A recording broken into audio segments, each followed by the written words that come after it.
18 number वाला प्रश्न दिया गया है, कह रहा है 1 + 2 + 3 + n तक का सम हो रहा है, और वो सम क्या हो रहा है, छोटा रह जा रहा है किससे, 1/8 टू n+1 का होल वर्ग से। ये कथन आपको सत्य साबित करना है। तो इसमें भी कुछ अलग थोड़ी है, जैसा प्रोसीजर था वैसा ही करना है आपको। देखो कुछ भी इसमें अलग नहीं है। तो हल में क्या करते थे हम अभी तक, वैसे ही करते जाना है। माना दिया गया कथन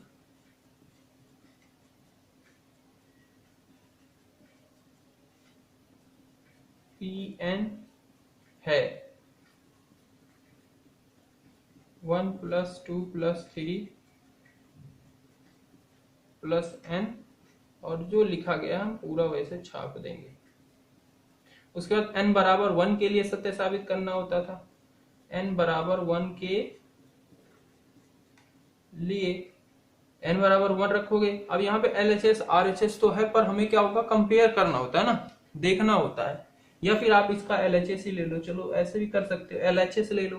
n 1 रखोगे यानी कि पद सिर्फ पहला पद क्या है, 1 है। दूसरा RHS में n की जगह पे 1 रखो तो यहाँ पे 8 हो गया, 2 × 1 + 1 का होल वर्ग, यानी कि 1/8 गुणा 2 + 2 × 1 2 और +1 यानी कि 3, और 3 का वर्ग यानी कि 9। यहाँ पे 9 होगा, ये हो गया 9, यानी कि ये बचा 9/8।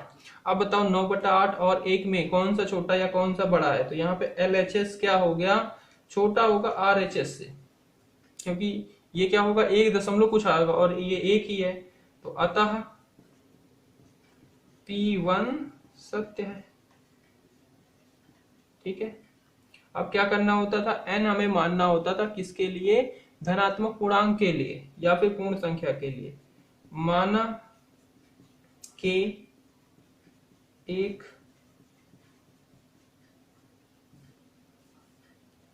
प्राकृत संख्या है,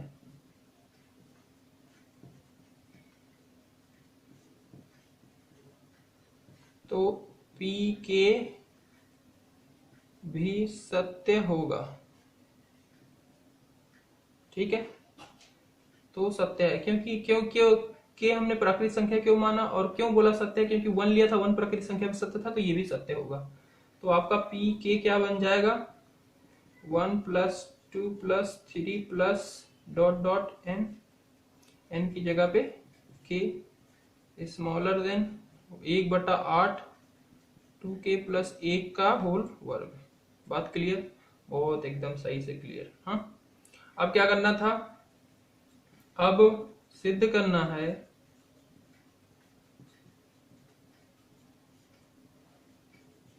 pk + 1 भी सत्य है, ये हमें अब सिद्ध करना है।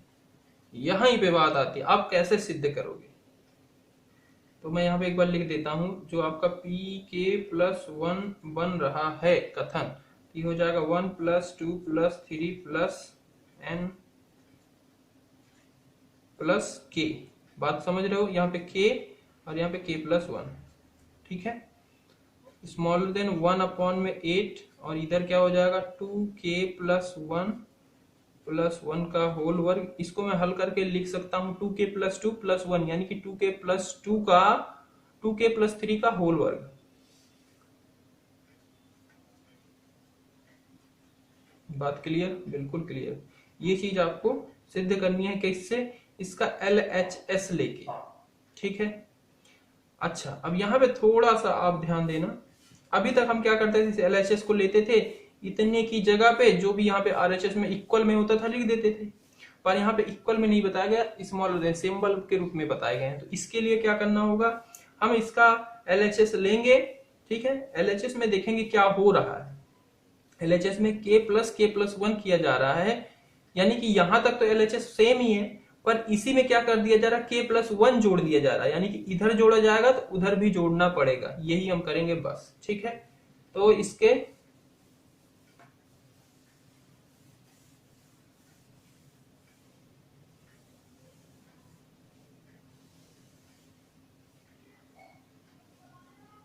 तो यहाँ पे लिखेंगे क्या, तो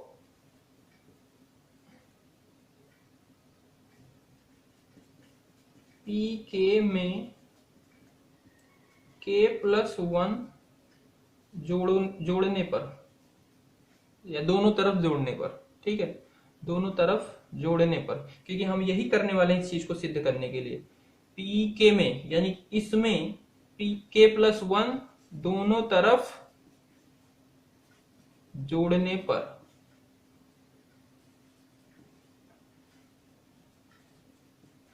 तो ये क्या हो जाएगा, पीके ही आपका k प्लस 1 बन जाएगा और उसके LHS में क्या हो जाएगा, LHS में 1 2 3 और क्या था आपका प्लस k था, उसमें क्या कर रहे हो, k प्लस 1 जोड़ रहे हो, यानी कि आप k प्लस 1 जोड़ दिए इधर और ये सिंबल वही रहेगा। और RHS में क्या है, 1/8 2k प्लस 1 का होल वर्ग और प्लस में k प्लस 1 इधर भी जुड़ जाएगा। दोनों साइड जोड़ोगे भाई, ठीक है, बात क्लियर, बिल्कुल क्लियर सर। अब देखो इसको आप हल करोगे तो इधर तो आपका सेम ही रहने वाला है क्योंकि सब कुछ वही है, तो इसमें क्या कर सकते हो, ज्यादा कुछ करोगे तो आप क्या कर सकते हो, इसको 2k बना सकते हो, बट हमें क्या करना है, ये दिखाना, तो ये दिखाने के लिए तो इसमें इधर तो सब कुछ फुलफिल है, तो हमें सर कोई चेंज नहीं करेंगे, वरना कुछ के माइंड में आएगा भैया आप इसे जोड़ भी सकते थे, इसलिए नहीं जोड़ रहे हैं क्योंकि हमें ये सिद्ध करना है, ये हमें लास्ट में लाना है, तो हम इसी रूप में रहने देते हैं ना, क्यों उसके साथ हम छेड़खानी करें भाई, है।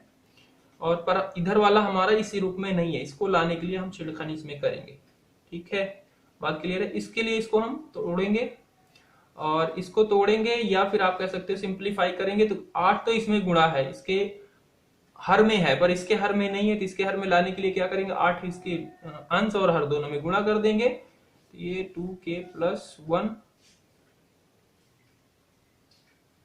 चलो इसको मैं अभी ऐसे रखता हूं, एक मिनट ना कंफ्यूजन आ जाएगी, और इसको क्या कर देता हूं, ये हो जाएगा 8k प्लस 1 ये, और ये क्या हो जाएगा, पूरे के नीचे हो जाएगा, बात क्लियर है यहाँ तक।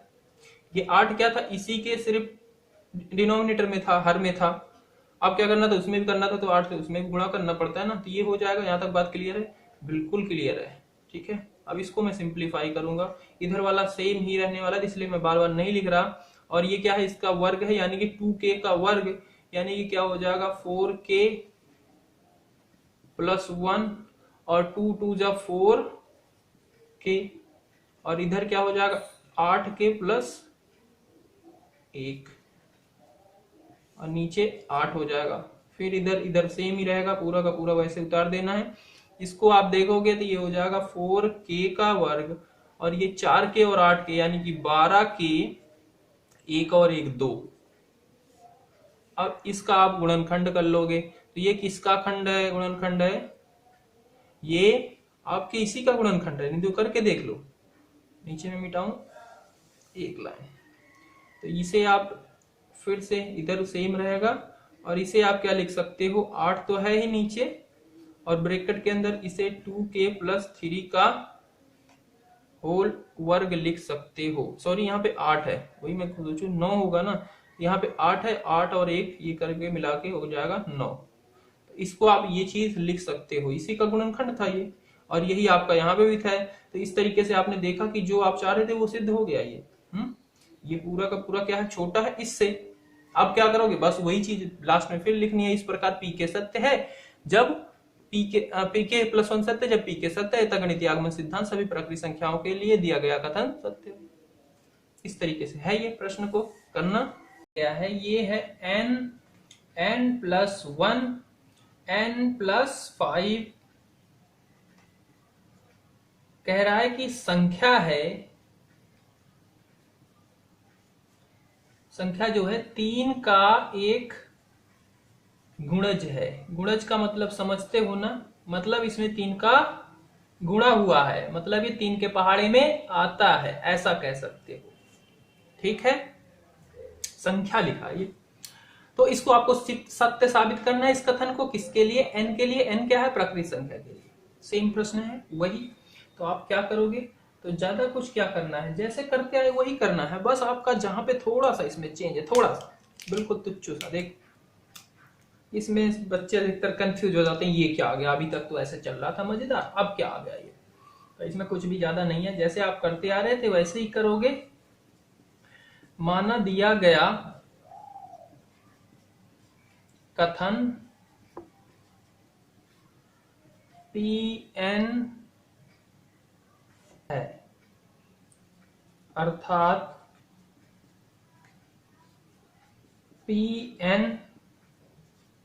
n+1 n+5, सारी चीजें वही लिखनी है जो लिखा गया था, जैसे हम करते आए ना, संख्या 3 का एक गुणज है।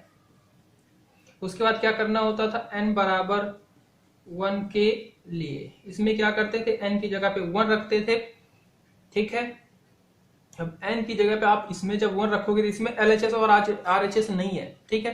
तो यहाँ पे वो मत समझना कि n का लिया तो सिर्फ यहाँ पे 1 रखेंगे, आप इसमें पूरे में n की जगह पे 1 रखोगे, n की जगह पे 1 रख के इसे हल करोगे तो यहाँ पे 1 रखा, 1 हो गया, 1+1 और 1+5, ठीक है, ये हो गया। इन दोनों का आप सम करोगे, ये हो जाएगा 2, 1 गुणा 2, यहाँ पे 2 हो गया, और ये क्या हो गया, 5 1 6, और गुणा करोगे तो 6 दूनी 12 गुणा 1 यानी कि 12, और ये जो 12 है ना, ये क्या है, 3 का गुणज है, मतलब 3 के पहाड़े में आता है।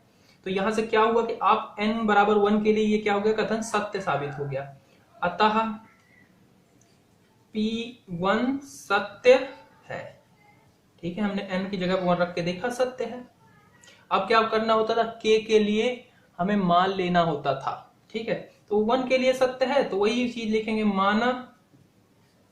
माना k एक प्राकृत संख्या है,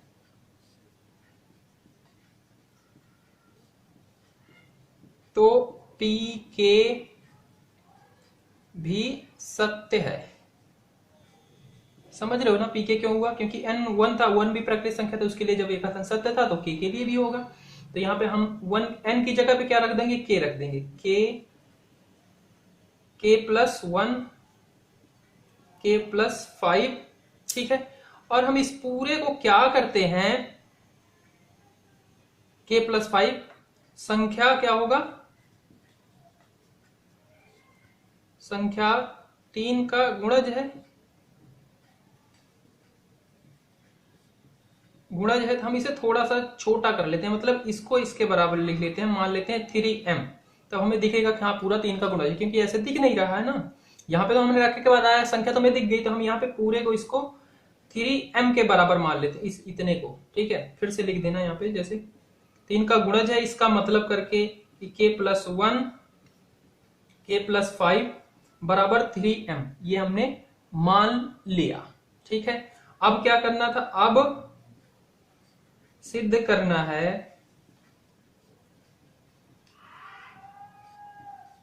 कि pk+1 भी सत्य है, ये भी हमें सिद्ध करना है कि ये भी सत्य है। इसका मतलब क्या हो जाएगा, pk+1 क्या हो जाएगा, n की जगह पे k+1, तो n की जगह पे क्या रखोगे, k+1, n की जगह पे k+1+1 यानी k+2, n की जगह पे k+1+5 यानी कि k+6, संख्या 3 का गुणज है, ठीक है, संख्या 3 का गुणज है। यहां तक बात क्लियर है, बिल्कुल क्लियर है। अब आपको इस चीज को सत्य साबित करना है। अब यहीं पे जो भी है थोड़ा सा ट्विस्ट है, ट्विस्ट, ठीक है।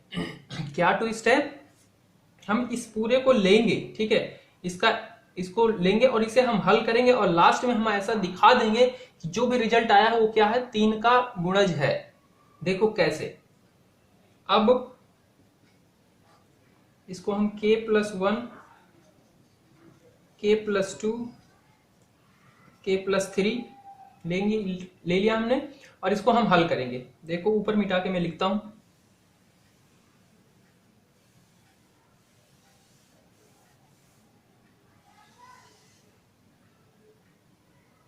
इसको हल करेंगे, k+1 k+2 को गुणा करेंगे तो एक बार इस k से पूरे में इसमें गुणा करेंगे, फिर 1 से, फिर इस पे पूरे में गुणा करेंगे। तो k से करेंगे तो क्या हो जाएगा, k का वर्ग प्लस 2k। 1 से करेंगे तो k प्लस 2, ठीक है, ये आ जाएगा। और साथ में क्या है, k plus 3, sorry k plus 3 नहीं होगा, k प्लस 6 होगा, k प्लस 6 है, ठीक है।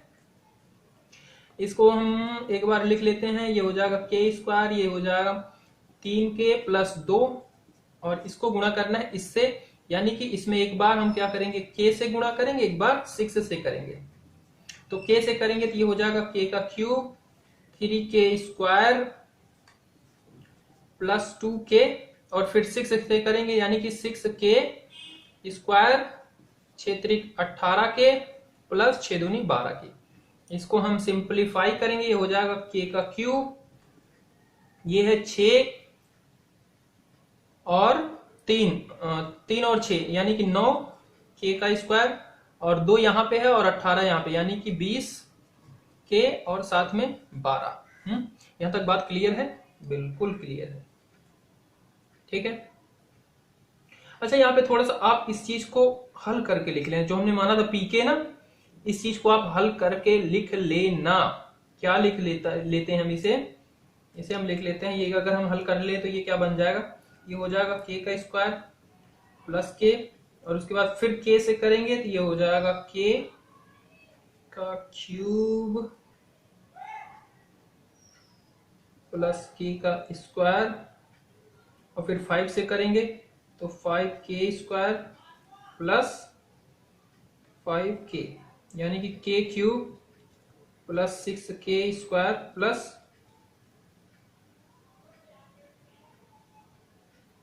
5k, यानी कि ये इतना क्या पोर्शन ये माना गया है थ्रीएम। इसको हल करके यही आएगा, इतने पोर्शन क्या माना है थ्रीएम। हम पहले इतना पोर्शन निकाल देते हैं इसमें, तो मैं इसे लिख सकता हूं k cube plus 6k square, यहां से मैंने 6 इधर निकाल दिया, मतलब 3 को मैं बाहर लिख देता हूं, तो हो गया 9 कुल, और 5k, यानी कि 5k मैं यहां पे लिख देता हूं 5k, और साथ में इधर फिर कितना बच जाएगा 15k इधर लिख देते हैं, और साथ में 12। तो ये इतना पोर्शन तो क्या हो गया, ये हो गया 3m, यानी कि ये 3 का क्या है, गुणज है। साथ में प्लस इनमें देखो 3 सारे में कॉमन है, 3 को बाहर ले लेंगे तो ये बचेगा k का वर्ग 3 3 पचे 15, 5k प्लस 4। तो ये भी क्या है, यानी मतलब ये पूरा का पूरा जो पद है ये भी 3 का गुणज है, ये भी 3 का गुणज है, यानी कि हम पूरे में से 3 को बाहर ले सकते हैं, यानी कि 3m k का वर्ग 5k प्लस 4 आया। यानी कि ये पूरा जो है ये क्या है, संख्या 3 का गुणज है, और ये सिद्ध हो गई बात, हमने उसे हल किया, पूरा ये क्या है, पूरा 3 का गुणज है, 3 इसमें है गुणज में, तो फिर हो गया सिद्ध। अब लास्ट में वही चीज लिखनी है, इस प्रकार pk सत्य है जब pk प्लस 1 सत्य है जब pk सत्य है, अतः गणितीय आगमन सिद्धांत से दिया गया कथन प्रकृत संख्या के लिए सत्य है। ऐसे करना, इसको कुछ हुआ तो था नहीं है, वही बात है। 20वां प्रश्न है, 10 की घात 10 की घात 2n माइनस 1, और नीचे है प्लस 1, संख्या 11 से भाज्य है। भाज्य का मतलब समझते हो क्या, मतलब ये 11 से भाग चली जाती है, जैसे अभी था ना 3 का गुणज था, सेम वैसे ही ये भी कह सकते हो 11 का गुणज है। 11 से भाग चली जाती है मतलब क्या, 11 के पहाड़े में आती है, तब वही बात हुई ना, तो वही चीज है, वैसा ही प्रश्न है बिल्कुल। अब करोगे क्या, करने के लिए अब आपको पता तो चल ही चुका है, ज्यादा कुछ तो है नहीं, बस एक बार आपको वीडियो देखनी है, उसके बाद तो आप समझ ही जाओगे। हैं तो देख लेते हैं, सेम चीज वही पहले जो करते हैं हम, माना दिया गया कथन Pn है, तो Pn क्या हो जाएगा 10 to n माइनस 1 प्लस 1, संख्या 11 से भाज्य है। ठीक है, n बराबर 1 के लिए n बराबर 1 रखेंगे, यानी कि पूरे में 1 रखेंगे, तो 10 की घात 2 गुणा 1 माइनस 1 प्लस 1, ये क्या हो जाएगा हल करके, तो ये इसकी घात 2, 2 में से 1 गया, यानी कि 10 की घात 1 यानी कि 10 और प्लस 1 यानी कि 11, और 11 क्या है, 11 से भाज्य है, बिल्कुल इसमें 11 का पहाड़ा 11 से भाग करेंगे तो चला जाएगा, या 11 के पहाड़े में आता है। ठीक है, तो अतः P1 सत्य है, माना K एक प्रकृत संख्या है,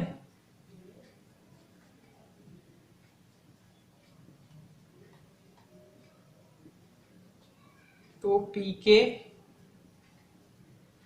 भी सत्य है। सत्य हो गया है, सत्य भाई, सत्य नहीं, तो ये क्या हो जाएगा, Pk 2 की घात k माइनस 1 प्लस 1 संख्या 11 से भाज्य है। तो हमें यहाँ पे थोड़ा सा कुछ मान लेना पड़ेगा, मतलब 11 से भाज्य है तो इसको हम मान लेते हैं कि ये क्या है, 2k माइनस 1 प्लस 1 11 से भाज्य है, यानी कि 11m मान लेते हैं, m कोई सा भी कुछ भी है पर वो क्या है, 11 है, यानी कि 11 से भाज्य होगा, है। हमने जब बोला तो इसे इस तरीके से मान लेते हैं। ठीक है, इसको आप समीकरण नाम दे सकते हो, कुछ भी कह सकते हो, जहां m एक प्रकृत संख्या है, m आपकी कोई प्रकृत संख्या है। ठीक है, अब सिद्ध करना है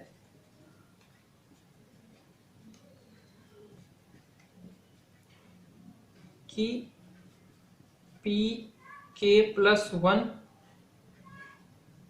भी सत्य है।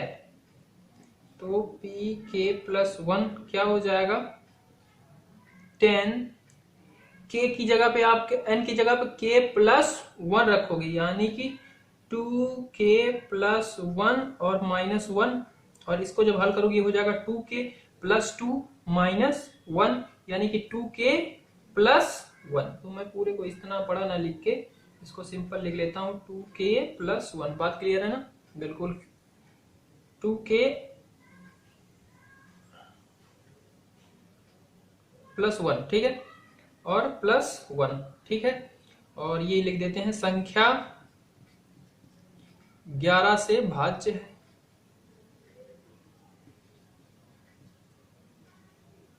अब क्या करना होगा हमें इसे सत्य साबित करने के लिए, इस चीज को हल करके इसको कुछ इस टाइप से लाना होगा कि 11 उसमें क्या हो, गुणे में हो, तभी वो भाज्य चला जाएगा। तो इसके लिए मैं ऊपर मिटाता हूं।